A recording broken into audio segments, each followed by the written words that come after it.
Sunod-sunod na ang naging problema at hamon para sa ating Philippine Coast Guard matapos ang patuloy na nangyayaring oil spill sa Mindoro at isang pampasaherong barko na nasunog malapit sa Basilan at ang patuloy na panghihimasok ng Chinese vessels sa ating teritoryo. Patuloy din sa pagtulong nito ang France na nagpadala ng kanilang mga personnel upang tumulong sa paglinis ng oil spill at nagpadala din sila mismo ng kanilang warship sa West Philippine Sea upang samahan ang Philippine Coast Guard sa pagpapatrolya nito. Samantalang ang Estados Unidos naman ay walang sawa ding tumutulong sa Pilipinas na nagpadala mismo ng kanilang C-5M Super Galaxy Military Transport Aircraft upang makapagbigay ng equipment at materyales para sa ating Coast Guard. Mayroon pang ibang bansang tumutulong katulad na lang ng Japan at South Korea at malaki ang ating pasasalamat na tinutulungan nila ang ating bansa sa kabila ng hinaharap nitong hamon, ngunit nagpapakita din ito na kulang sa kapabilidad ng ating Coast Guard. Kaya ngayong buwan ng Marso lamang ay inihain na sa Senado ang Senate Bill No. 2016 o ang tinatawag na Philippine Coast Guard Modernization Act na final ni Senator Jinggoy Ejercito Estrada. Ayon sa kanya, ito na umano ang tamang oras upang imodernisa ang ating Coast Guard dahil na rin sa kulang sila sa kapabilidad, nagampanan ang kanilang tungkulin dahil sa kakulangan na rin ng mga equipment at barko, kaya ginawa ang bagong panukalang batas sa Senado. At base sa mismong nakasulat sa inihaing batas, sinabi ni Philippine Coast Guard spokesperson Jay Tariela na ito na ang oras upang bumili ng mga bagong offshore patrol vessels upang mapagpatuloy nila ang pagpapatrolya sa territorial waters ng Pilipinas dahil hindi sapat ang 3 lamang na offshore patrol vessels ng Coast Guard. Sa ilalim ng administrasyon ni dating Pangulong Rodrigo Duterte, nakabili ang Pilipinas ng nasa 3 offshore patrol vessels na binubuo ng isang Gabriela Silang class OPV galing sa France at 2 Teresa Magbanwa patrol vessels galing naman sa Japan at ang 3 ito ay nagkakahalaga ng nasa halos 13 billion pesos. Hindi pa dito kasama ang nasa 10 Parola class patrol vessels na ilang beses na nakipagharap-harapan sa mga barko ng China na nagkakahalaga naman ng nasa 4.6 billion pesos. At sa bagong panukalang Philippine Coast Guard Modernization Act, magtatagal ito ng nasa 15 taon at ang unang 5 taon ay pinaplanong magkakaroon ng pondo ng nasa 50 billion pesos at ang malaking porsyento nito ay mapupunta sa pagbili ng bagong offshore patrol vessels. Ang 50 billion pesos na pondo ay paunang budget pa lamang at kapag naging maganda ang performance ng paggamit sa naturang pondo ay dadagdagan pa ito sa mga susunod pang 10 taon.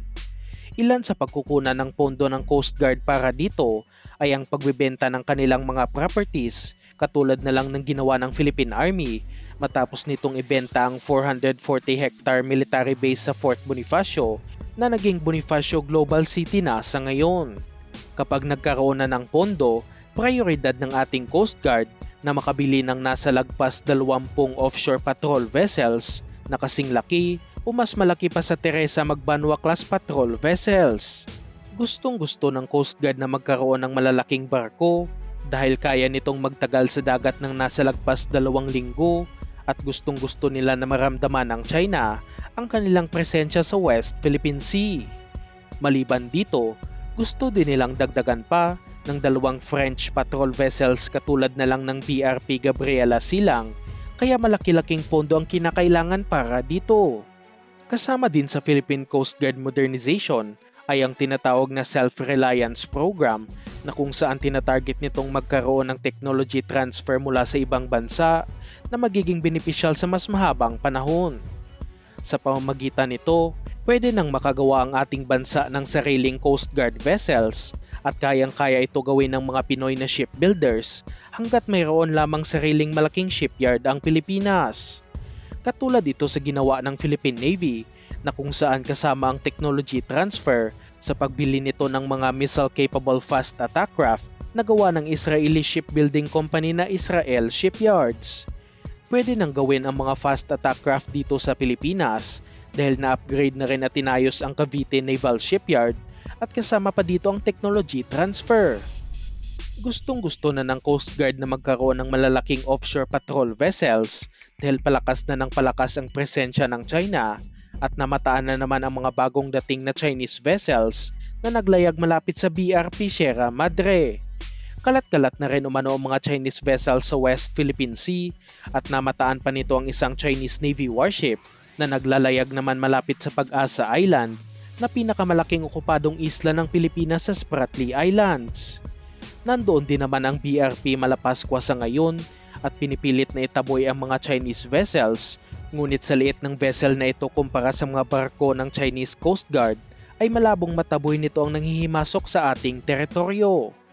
Maraming nangangamba na baka maging sagaba lang ito sa AFP Modernization Program dahil 50 billion pesos ang ilalaang pondo para dito, habang ang modernisasyon ng hukbong sanatahan ay nangangailangan pa ng nasa 299 billion pesos upang matapos ang lahat ng natitirang proyekto sa Horizon 2 ng AFP Modernization. At sa papasok na Horizon 3, kinakailangan ng nasa 600 hanggang 800 billion pesos na pondo dahil mga bigating projects na ang gagawin tulad na lang ng pagbili ng mas malaki at mas capable na missile-guided frigates, pati na rin mga karagdagang mga missile-guided corvettes. Ngunit kung ako ang tatanungin, kayang-kaya ito pondohan ng Philippine government kung malaki lamang ang suporta ng Kongreso sa modernisasyon at marami na sana ang naval assets ng Coast Guard at Navy. Handa na rin naman at seryosong-seryoso na ang Coast Guard dahil tinatarget nitong magkaroon ng nasa 30,000 na personnel bago matapos ang taong 2023 na isasanay upang maging handa sa kanilang deployment kung sakaling matupad ang pinaplanong lagpas 20 patrol vessels ng Coast Guard. Nagpahayag din naman noon ang French government, pati na rin ang Japanese government na handa silang magpautang upang maisakatuparan ang pangarap ng Coast Guard na magkaroon ng malalaking offshore patrol vessels. At handa din naman ang Pilipinas na tanggapin ang offer na ito. Sa ngayon, naghihintay pa tayo kung ano ang magiging kahihinatnan ng panukalang batas at marami din namang senators ang nagpahayag ng kanilang suporta, kaya umaasa tayong mabilis itong mapipirmahan ngayong taon.